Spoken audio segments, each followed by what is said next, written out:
চলতি বছরের মার্চ মাসে সফেদ ২টা বিভাগে লোক নিয়োগ করার জন্য প্রয়োজনীয় বিজ্ঞপ্তি প্রকাশ পূর্বক পরীক্ষা গ্রহণ করে। যথারীতি পরীক্ষার ফলাফল প্রকাশিত হয়, তবে ফলাফল প্রকাশিত হওয়ার পর একাংশ পরীক্ষার্থীদের মধ্যে ক্ষোভ পরিলক্ষিত হয়েছে। পরীক্ষার্থীদের তরফ থেকে গোটা পরীক্ষা গ্রহণ প্রক্রিয়া এবং পদ্ধতি নিয়ে সন্দেহ প্রকাশ করা হয়েছে।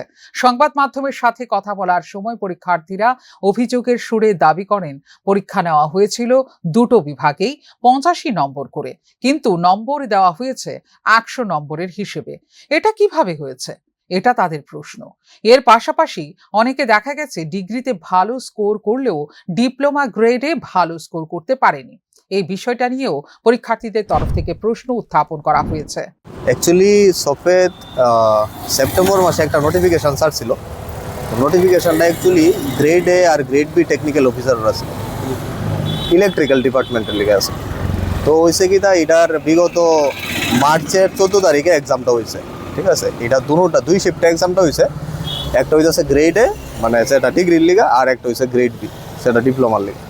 তো কালকা এটার রেজাল্ট আউট হয়েছে, ঠিক আছে। এটার রেজাল্ট আউট অনের পরে দেখা গেছে যারা যারা ডিজার্ভিং ক্যান্ডিডেট যারা আসিল তারা কোয়ালিফাই করছে না, আর যারা যারা নন ডিজার্ভিং আসিল তারা কোয়ালিফাই করছে।